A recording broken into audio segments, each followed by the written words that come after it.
বাজারে সবজি কিনতে গিয়েছিলাম ছেলের সাথে। নতুন একটা দোকান। বিক্রেতা আমাদের দেখে বলল, নতুন মুখ তো? ছেলে হেসে বলল, হ্যাঁ কাকা, এটা আমাদের নতুন বাজার। সবজি বাছতে বাছতে বিক্রেতা জিজ্ঞেস করল, ভাই, আপনার বউ? আমি সংশোধন করতে যাচ্ছিলাম, কিন্তু ছেলে আগেই বলে দিল, হ্যাঁ কাকা, নতুন বিয়ে হয়েছে গি। আমি অবাক হয়ে ছেলের দিকে তাকালাম। বিক্রেতা বলল, ভাবি অনেক সুন্দর। ছেলে গর্ব করে বলল, আমিও তাই মনে করি। কি আমি কিছু বলতে পারলাম না। বাজার শেষ করে বাড়ি ফেরার পথে আমি জিজ্ঞেস করলাম, কেন মিথ্যা বললি? সে বলল, মা, আমি মিথ্যা বলিনি। আমি সত্যিই চাই তুমি আমার বউ হও। আমি থমকে দাঁড়ালাম। সে আমার হাত ধরে বলল, মা, দেখেছ দোকানদার কেমন বিশ্বাস করেছে? কারণ আমরা সত্যিই দম্পতি মনে হই কি? সে আরও বলল, মা, আমি তোমাকে ভালোবাসি। আমি চাই সবাই জানুক তুমি আমার।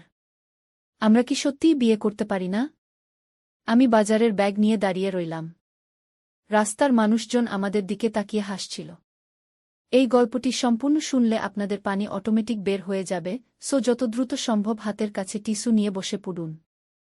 বিছানার চাদর যেন নষ্ট না হয় সেটা সম্পূর্ণ খেয়াল রাখার অনুরোধ জানিয়ে গল্পটি এখন শুরু করব।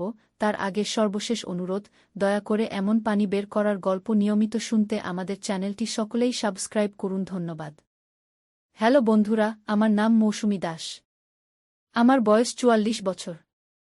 আমার স্বামীর নাম রবীন দাস, বয়স ৪৭ বছর। আমাদের ২ সন্তান, রনি আর পূজা। রনি ২১ বছর বয়সী, ইউনিভার্সিটিতে পড়ে।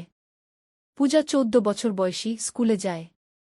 ঘটনাটা ঘটেছিল গত মাসে। সেদিন বিকেলে রনিকে নিয়ে নতুন বাজারে গেলাম। আমাদের এলাকায় একটা নতুন সুপার শপ খুলেছে। রনি বলেছিল, মা, একবার দেখে আসি নতুন দোকানটা কেমন। দোকানে ঢুকেই দেখলাম অনেক ভিড়। রনি আমার হাত ধরে নিয়ে গেল সবজির সেকশনে। সেখানে একজন মধ্যবয়সী দোকানদার ছিল। নতুন মুখ দেখছি, দোকানদার বলল আমাদের দিকে তাকিয়ে।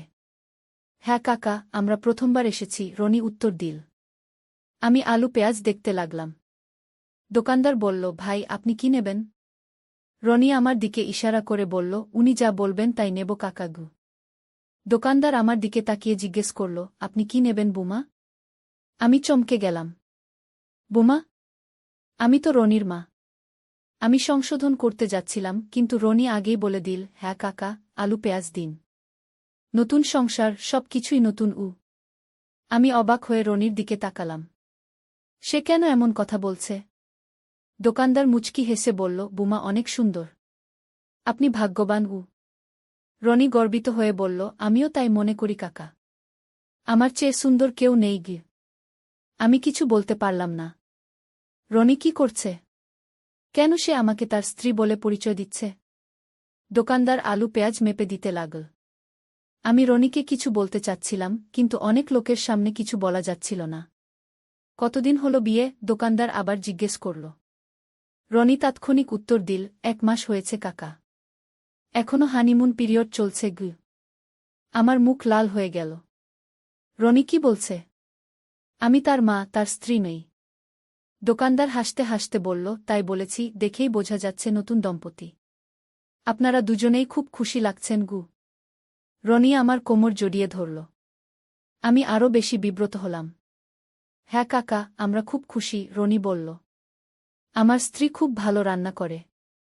আমি খুব ভাগ্যবান। দোকানদার বলল, দেখেই বোঝা যাচ্ছে বুমা ভালো রান্না করেন। শরীর স্বাস্থ্য ভালো আছে গু। আমি আর থাকতে পারলাম না। আমি বাইরে অপেক্ষা করছি বলে দোকানের বাইরে চলে এলাম। কিছুক্ষণ পরে রনি বেরিয়ে এল কেনাকাটার ব্যাগ নিয়ে। আমি তাকে কিছু বলার আগেই সে বলল, মা, রাগ করো না। আমি ভুল করে ফেলেছি। ভুল করে? আমি প্রশ্ন করলাম। রনি মাথা নিচু করে বলল, মা, দোকানদার ভেবেছিল আমরা স্বামী স্ত্রী। আমি সংশোধন করতে পারিনি গি। কেন পারলে না? আমি জানতে চাইলাম। রনি চুপ করে রইল। আমরা বাড়ির দিকে হাঁটতে লাগলাম। রাস্তায় হাঁটতে হাঁটতে রনি বলল, মা, আমি একটা কথা বলবো। বলো। আমার কাছে তুমি স্ত্রীর মতোই লাগো, রনি বলল। আমি থমকে দাঁড়ালাম। কি বললি? রনি আমার দিকে তাকাল। মা, আমি তোমাকে খুব ভালোবাসি। তুমি আমার সব কিছু গু। আমি তোর মা, আমি বললাম। হ্যাঁ, তুমি আমার মা। কিন্তু আমি চাই তুমি আমার স্ত্রীও হও, রনি বলল। আমি হতবাক হয়ে গেলাম। আমার ছেলে কি বলছে? রনি আমার হাত ধরল। মা, আমি জানি এটা অস্বাভাবিক। কিন্তু আমি সত্যিই তোমাকে একজন নারী হিসেবে দেখি গিয়ে।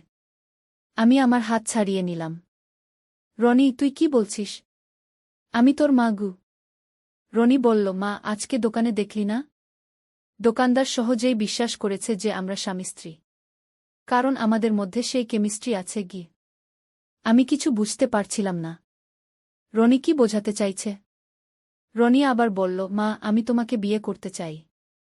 আমরা কি সত্যিই বিয়ে করতে পারি না? আমি বাজারের ব্যাগ নিয়ে দাঁড়িয়ে রইলাম। রাস্তার মানুষজন আমাদের দিকে তাকিয়ে হাসছিল।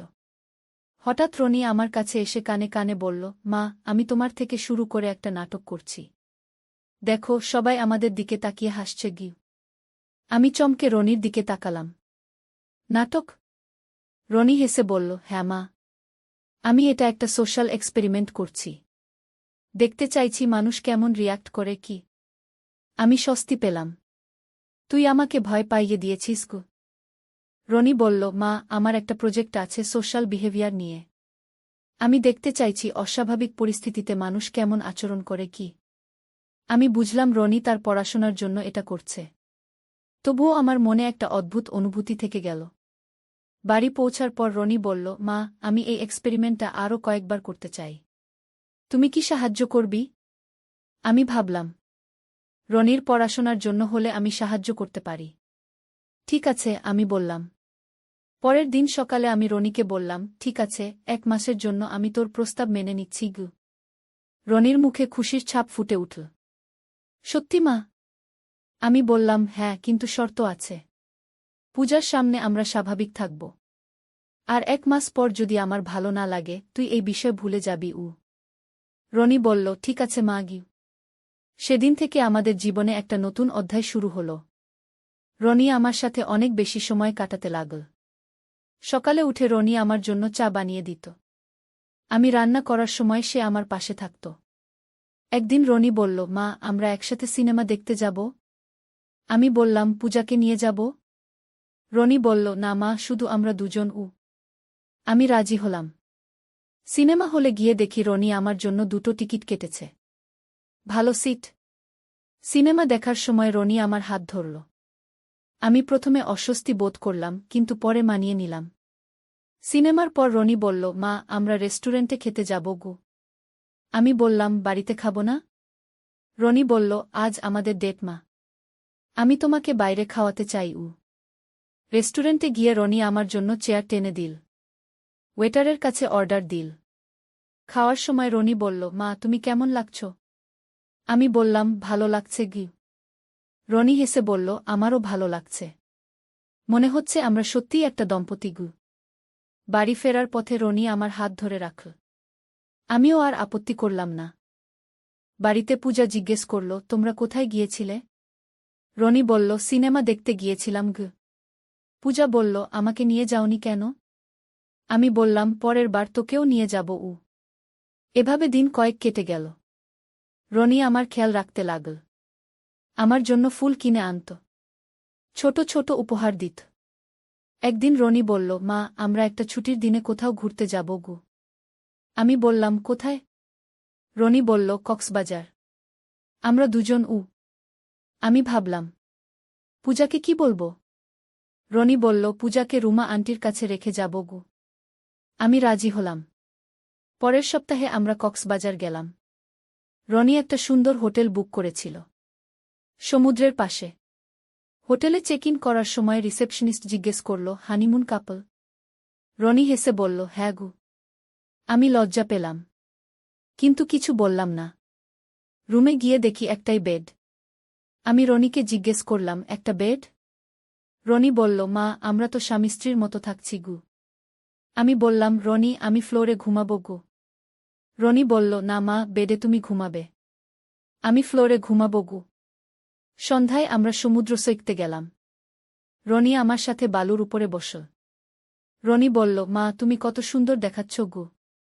আমি বললাম, রনি, তুই আমাকে মা বলে ডাকিস। এই কথাগুলো বলা ঠিক নয় গে। রনি বলল, মা, আমি তোমাকে আমার স্ত্রী মনে করছি গু। সমুদ্রের ঢেউয়ের শব্দ শুনতে শুনতে আমরা দুজন চুপ করে বসে রইলাম। রাতে হোটেলে ফিরে রনি সত্যিই ফ্লোরে ঘুমাল। আমি বেডে। পরের দিন সকালে রনি বলল, মা, আমরা শপিং করব গু। আমরা স্থানীয় বাজারে গেলাম। রনি আমার জন্য একটা সুন্দর শাড়ি কিনা। দোকানদার বলল, আপনাদের খুব ভালো লাগছে একসাথে গু। রনি বলল, আমরা নতুন বিয়ে করেছি গু। আমি আর আপত্তি করলাম না। 3 দিন পর আমরা ঢাকা ফিরলাম। পূজা রুমার কাছ থেকে আমাদের বাড়িতে এসেছে। পূজা জিজ্ঞেস করল, ভ্রমণ কেমন ছিল? রনি বলল, খুব ভালো ছিল উ। পূজা বলল, আমিও যেতে চাইতাম ঘ। আমি বললাম, পরের বার তোকেও নিয়ে যাব উ। কিন্তু আমার মনে হচ্ছিল পূজা কিছু সন্দেহ করছে। সেদিন রাতে পূজা আমার কাছে এসে বলল, মা, তুমি আর রনি দাদা খুব বেশি একসাথে থাকো এখন উ। আমি বললাম, তাই তো? কোনো সমস্যা আছে? পূজা বলল, না, কিন্তু অদ্ভুত লাগে গু। আমি বুঝলাম পূজা কিছু বুঝতে পারছে। পরের দিন স্কুল থেকে পূজা ফিরে বলল, মা, আমার ক্লাসমেট রিয়া বলছে তার দিদি আর দিদির বয়ফ্রেন্ডের মতো তোমাদের দেখেছে কক্সবাজারে গু। আমার মুখ শুকিয়ে গেল। পূজার ক্লাসমেটের দিদি আমাদের দেখেছে? রনি বলল, রিয়া হয়তো ভুল বলেছে গি। পূজা বলল, না, রিয়া বলেছে তার দিদি নিশ্চিত। তোমরা হাত ধরে হাঁটছিলে গু। আমি কিছু বলতে পারলাম না। সেদিন রাতে রনিকে ডেকে বললাম, রনি, আমাদের এই সম্পর্ক শেষ করতে হবে গু। রনি বলল, কেন মা? আমরা তো ভালো ছিলাম গি। আমি বললাম, পূজা সন্দেহ করছে। মানুষ কথা বলছে গি। রনি বলল, মা, মানুষ কি বলবে তা নিয়ে চিন্তা করো না গি। আমি বললাম, রনি, পূজার ভবিষ্যতের কথা ভাবো। তার বিয়ে হবে। মানুষ কি বলবে? রনি চুপ হয়ে গেল। আমি বললাম, রনি, আমাদের 1 মাস পূর্ণ হয়েছে। এবার স্বাভাবিক জীবনে ফিরে যেতে হবে গু। রনি বলল, মা, তুমি কি খুশি ছিলে না আমার সাথে? আমি সত্যি বলতে খুশি ছিলাম। রনি আমার অনেক যত্ন নিয়েছে। কিন্তু আমি বললাম, রনি, এটা ঠিক নয়। তুই একটা মেয়ে খুঁজে নে কি। রনি বলল, ঠিক আছে মা। আমি তোমার কথা মানব উ। পরের দিন থেকে রনি আমার সাথে দূরত্ব বজায় রাখতে লাগল। কিন্তু আমি বুঝতে পারছিলাম সে দুঃখী। একদিন রনি বলল, মা, আমি বাইরে থাকার একটা জায়গা খুঁজছি উ। আমি চমকে গেলাম। কেন? রনি বলল, আমার মনে হয় আলাদা থাকাই ভালো উ। আমি বললাম, রনি, তুই বাড়িতেই থাক উ। রনি বলল, না মা। আমি তোমার কাছে থেকে নিজেকে কন্ট্রোল করতে পারছি না গি। আমি বুঝলাম রনির অবস্থা। কিছুদিন পর রনি সত্যিই বাড়ির কাছে একটা ফ্ল্যাট ভাড়া নিয়ে চলে গেল। পূজা খুব কান্নাকাটি করল। রনি দাদা কেন চলে গেল? আমি বললাম, ওর পড়াশোনার সুবিধার জন্য উ। কিন্তু পূজা বুঝতে পারছিল কিছু একটা সমস্যা আছে। রনি চলে যাওয়ার পর আমি খুব একা অনুভব করতে লাগলাম। যদিও জানতাম এটাই ঠিক। 1 মাস পর রনি একদিন এসে বলল, মা, আমি একটা মেয়েকে বিয়ে করব উ। আমি খুশি হলাম। কে সেই মেয়ে? রনি বলল, নাম সৃষ্টি। আমার ক্লাসমেট। খুব ভালো মেয়ে গি। আমি বললাম, তাকে নিয়ে এসো। দেখা করতে চাই উ। পরের সপ্তাহে রনি সৃষ্টিকে নিয়ে এল। খুব সুন্দর মেয়ে। ভদ্র। সৃষ্টি আমাকে দেখে বলল, আন্টি, রনি আপনার কথা অনেক বলে গি। আমি হেসে বললাম, ভালো কথা বলে তো? সৃষ্টি বলল, হ্যাঁ, বলে আপনি খুব ভালো উ। আমি সৃষ্টিকে পছন্দ করলাম। কয়েক মাস পর রনি আর সৃষ্টির বিয়ে হল। খুব সুন্দর অনুষ্ঠান। বিয়ের দিন রনি আমার কাছে এসে বলল, মা, আমি তোমাকে ভুলে যাব না। কিন্তু এখন আমি সৃষ্টিকে নিয়ে নতুন জীবন শুরু করছি গু। আমি বললাম, তুই খুশি থাকিস গু। রনি বলল, মা, তুমিও কাউকে বিয়ে করতে পারো গু। আমি হেসে বললাম, দেখি গু। আজ 2 বছর পর রনি খুব সুখী। সৃষ্টি খুব ভালো বৌমা। তারা আমার বাড়ির কাছেই থাকে। পূজাও এখন বোঝে। সে আমাকে একদিন বলেছিল, মা, রনি দাদার আগে তোমার প্রতি কেমন একটা আচরণ ছিল উ। আমি বলেছিলাম, সেটা এখন অতীত গু। এখন আমি একা। কিন্তু খুশি। রনি সুখী দেখে আমার ভালো লাগে। মাঝে মাঝে মনে হয়, যদি আমি তখন রনির প্রস্তাব মেনে নিতাম। কিন্তু তারপরেই মনে হয় না, যা করেছি তাই ঠিক। রনি এখন একজন ভালো স্বামী। সৃষ্টিকে খুব ভালোবাসে। তাদের একটা বাচ্চাও হয়েছে। আমি দাদি হয়েছি। নাতি দেখলে মনটা ভালো হয়ে যায়। জীবনে অনেক ঘটনা ঘটে, কোনোটা ঠিক কোনোটা ভুল, কিন্তু শেষ পর্যন্ত সবাই যদি খুশি থাকে সেটাই যথেষ্ট। আজ বাজারে গিয়ে সেই দোকানদারের সাথে আবার দেখা। সে জিজ্ঞেস করল, আপনার ছেলে কেমন আছে? আমি বললাম, ভালো আছে। বিয়ে করেছে, বাচ্চাও হয়েছে গি। দোকানদার বলল, ও আপনি তো তার মা। আমি ভেবেছিলাম স্ত্রী গো। আমি হেসে বললাম, হ্যাঁ আমি তার মা গু। দোকানদার বলল, আপনাদের দেখে তো মনে হতো স্বামী স্ত্রী গু। আমি বললাম, মানুষ অনেক কিছুই ভেবে নেয় গু। বাড়ি ফেরার পথে ভাবলাম, জীবনে কত রহস্য থাকে। কখনো কখনো অস্বাভাবিক পরিস্থিতিও স্বাভাবিক মনে হয়। আজ সন্ধ্যায় রনি এসেছে নাতিকে নিয়ে। বলল, মা তুমি কেমন আছো? আমি বললাম, ভালো আছি গু। রনি বলল, মা তুমি একা থেকো না, কাউকে বিয়ে করো। আমি হেসে বললাম, এই বয়সে আর বিয়ে? রনি বলল, কেন নয়? তুমি এখনো সুন্দর গু। আমি কিছু বললাম না, কিন্তু মনে মনে ভাবলাম, রনি এখনো আমার সৌন্দর্যের প্রশংসা করে। রনি চলে যাওয়ার পর আমি আয়নার সামনে দাঁড়ালাম। সত্যিই আমি এখনো তেমন বুড়ি হইনি। হয়তো কোনো দিন সত্যিই কাউকে বিয়ে করব, কিন্তু সেটা অন্য গল্প। আজকের এই গল্প এখানেই শেষ। একটা অস্বাভাবিক শুরু ছিল, কিন্তু শেষটা স্বাভাবিক হয়েছে। জীবন এমনই, কখনো কখনো আমাদের অপ্রত্যাশিত পরিস্থিতির মুখোমুখি হতে হয়, কিন্তু বুদ্ধি আর বিবেক দিয়ে সেগুলো সামলানো যায়। রনিও এখন বুঝেছে তার ভুল। আমিও বুঝেছি। পূজাও বুঝেছে কিছু একটা হয়েছিল, কিন্তু এখন সব ঠিক আছে। এই গল্প যারা শুনলেন তারা হয়তো প্রথমে অন্য কিছু ভেবেছিলেন, কিন্তু শেষ পর্যন্ত দেখলেন এটা একটা পারিবারিক সমস্যা ও তার সমাধানের গল্প। জীবনে এমন অনেক পরিস্থিতি আসে যেখানে আমাদের সঠিক সিদ্ধান্ত নিতে হয়। আমি সঠিক সিদ্ধান্ত নিয়েছিলাম। আজ আমি শান্তিতে আছি। রনিও শান্তিতে আছে। পূজাও বড় হয়েছে। সবাই খুশি। এই তো জীবন। কখনো ঝড় আসে, কখনো শান্ত থাকে, কিন্তু শেষ পর্যন্ত ভালোবাসাই জিতে।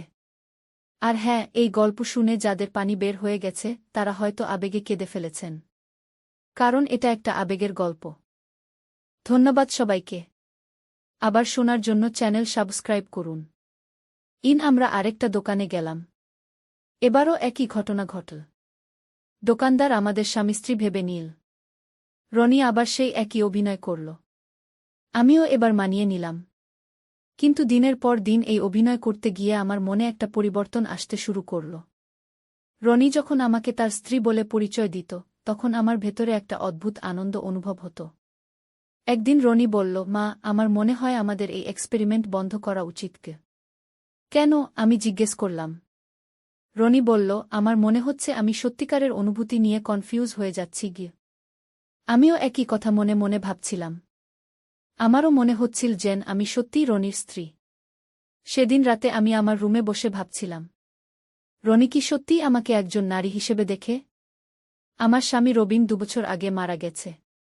তারপর থেকে আমি একা। রনি এবং পূজাই আমার সব। হঠাৎ রনি আমার রুমে এসে দাঁড়াল। মা আমি কিছু বলবো, রনি বলল। আমি তার দিকে তাকালাম। রনি বলল, মা আমি যা বলেছিলাম সেদিন সেটা কোনো এক্সপেরিমেন্ট ছিল না গি। আমার হৃদস্পন্দন বেড়ে গেল। তাহলে? রনি বসে পড়ল আমার পাশে। মা আমি সত্যিই তোমাকে ভালোবাসি। শুধু মা হিসেবে নয়, একজন নারী হিসেবেও। আমি কিছু বলতে পারলাম না। রনি আমার হাত ধরল। মা আমি জানি এটা ভুল, কিন্তু আমি সত্যিই তোমাকে বিয়ে করতে চাই গি। আমি আমার হাত সরিয়ে নিলাম। রনি আমি তোর মা। এমন কথা বলা ঠিক না গি। রনি বলল, মা তুমি এখনো যুবতী। তুমি সুন্দর। আমি তোমাকে খুশি রাখতে পারবো। আমি উঠে দাঁড়ালাম। রনি তুই নিজের রুমে যা গু। রনি উঠে দাঁড়াল। মা আমি তোমাকে ভাবতে সময় দিচ্ছি, কিন্তু আমার অনুভূতি সত্যি গে। রনি চলে যাওয়ার পর আমি অনেকক্ষণ বসে ভাবলাম, রনি কি সত্যিই আমাকে ভালোবাসে? পরের কয়েকদিন রনি আমার সাথে স্বাভাবিক আচরণ করল, কিন্তু আমি বুঝতে পারছিলাম সে আমার জবাবের জন্য অপেক্ষা করছে। একদিন পূজা স্কুল থেকে ফিরে বলল, মা তুমি আর রনি দাদা এখন কথা বলো না কেন? আমি বললাম, আমরা তো কথা বলি। পূজা বলল, না মা, তোমরা আগের মতো হাসি খুশি নও। আমি বুঝলাম পূজাও আমাদের পরিবর্তন লক্ষ্য করেছে। সেদিন রাতে আমি রনিকে ডেকে বললাম, রনি, আমি তোর সাথে কথা বলতে চাই। রনি এসে বসল। আমি বললাম, রনি, তুই যা বলেছিস সেটা ভুল গো। রনি বলল, কেন ভুল মা? ভালোবাসা কি কোনো ভুল? আমি বললাম, আমি তোর মা, আমাদের মধ্যে এমন সম্পর্ক হতে পারে না আগে। রনি বলল, মা, সমাজ কি বলবে তা নিয়ে চিন্তা করো না, আমি তোমাকে খুশি রাখব। আমি বললাম, রনি, তুই একটা মেয়ে খুঁজে নে, বিয়ে কর, পরিবার গড়। রনি বলল, আমি অন্য কাউকে চাই না মা, আমি শুধু তোমাকেই চাই। আমি উত্তর দিতে পারলাম না। রনি আমার কাছে এসে বলল, মা, তুমি আমার কথা একবার ভেবে দেখো, আমরা খুব সুখী হতে পারব। আমি রনির মুখের দিকে তাকালাম। সে আমার ছেলে, কিন্তু এখন সে একজন পূর্ণবয়স্ক পুরুষ। হঠাৎ আমার মনে হল, রনি যা বলছে তাতে কি কোনো ভুল আছে? আমি তো একা, রনিও একা। কিন্তু তারপরেই আমার বিবেক বলল, না, এটা ভুল। আমি বললাম, রনি, তুই এই বিষয় নিয়ে আর কথা বলবি না গিয়ে। রনি বলল, ঠিক আছে মা, কিন্তু আমার অনুভূতি পরিবর্তন হবে না গিয়ে। পরের দিন থেকে আমাদের বাড়িতে একটা অদ্ভুত পরিবেশ তৈরি হল। রনি আমার সাথে স্বাভাবিক আচরণ করার চেষ্টা করছে, কিন্তু আমি তার দৃষ্টিতে এক ধরনের আকাঙ্ক্ষা দেখতে পাচ্ছি। একদিন আমি বাজারে গেলাম একা। সেই দোকানদারের সাথে দেখা। কোথায় আপনার স্বামী? দোকানদার জিজ্ঞেস করল। আমি বুঝলাম সে রনির কথা বলছে। আমি বললাম, উনি বাড়িতে গু। দোকানদার বলল, আপনারা খুব সুন্দর দম্পতি, আপনাদের দেখলেই বোঝা যায় অনেক ভালোবাসা গু। আমি কিছু বললাম না। বাড়ি ফিরে এসে দেখি রনি বসে আছে। রনি বলল, মা, তুমি কেমন আছো? আমি বললাম, ভালো আছি গু। রনি বলল, মা, আমি তোমাকে একটা কথা বলি, আমি অন্য কোনো মেয়ের সাথে সম্পর্ক করতে পারছি না। সবসময় তোমার কথা মনে হয় গে। আমি রনির কথা শুনে ভাবলাম, আমিও কি রনিকে একজন পুরুষ হিসেবে দেখতে শুরু করেছি? সেদিন রাতে আমি ঘুমাতে পারলাম না। রনির কথাগুলো আমার মাথায় ঘুরছিল। পরের দিন সকালে পূজা স্কুলে গেছে, রনিও কলেজে গেছে। আমি একা বাড়িতে। হঠাৎ দরজায় কলিং বেল বাজল। দরজা খুলে দেখি আমার বোন রুমা। রুমা বলল, কি ব্যাপার দিদি, তুমি খুব চিন্তিত লাগছো গু। আমি রুমাকে সব কিছু খুলে বললাম। রুমা শুনে বলল, দিদি, এটা খুবই অস্বাভাবিক। রনি হয়তো কনফিউজড। আমি বললাম, আমিও বুঝতে পারছি না কি করব। রুমা বলল, দিদি, তুমি রনিকে কাউন্সেলিং এর জন্য পাঠাও। আমি রুমার কথা শুনে ভাবলাম, হ্যাঁ, হয়তো এটাই ভালো সমাধান। বিকেলে রনি ফিরে এলে আমি তার সাথে কথা বললাম। আমি বললাম, রনি, তুই একজন মনোবিদের সাথে কথা বলবি। রনি বলল, কেন মা? আমি বললাম, তোর মানসিক অবস্থা ঠিক নেই গি। রনি হেসে বলল, মা, আমার মানসিক অবস্থা একদম ঠিক। আমি তোমাকে ভালোবাসি, এটাই সত্যি গি। আমি বললাম, রনি, তুই আমার ছেলে, এমন অনুভূতি স্বাভাবিক নয় গে। রনি বলল, মা, আমি একটা প্রস্তাব দিচ্ছি, আমরা 1 মাস একসাথে থেকে দেখি। যদি তুমি খুশি না থাকো তাহলে আমি এই বিষয় নিয়ে আর কথা বলবো না গি। আমি চমকে গেলাম। একসাথে থাকব মানে? রনি বলল, মা, আমরা স্বামী স্ত্রীর মতো থাকব, তুমি দেখবি আমরা কত সুখী হতে পারি। আমি বললাম, রনি, এটা সম্ভব নয় গু। রনি বলল, মা, শুধু 1 মাস, তারপর তুমি সিদ্ধান্ত নিও গো। আমার মনে হচ্ছিল 1 মাস পরীক্ষা করে দেখলে ক্ষতি কি? যদি সত্যিই আমরা সুখী না হই তাহলে রনি নিজেই বুঝবে। পরের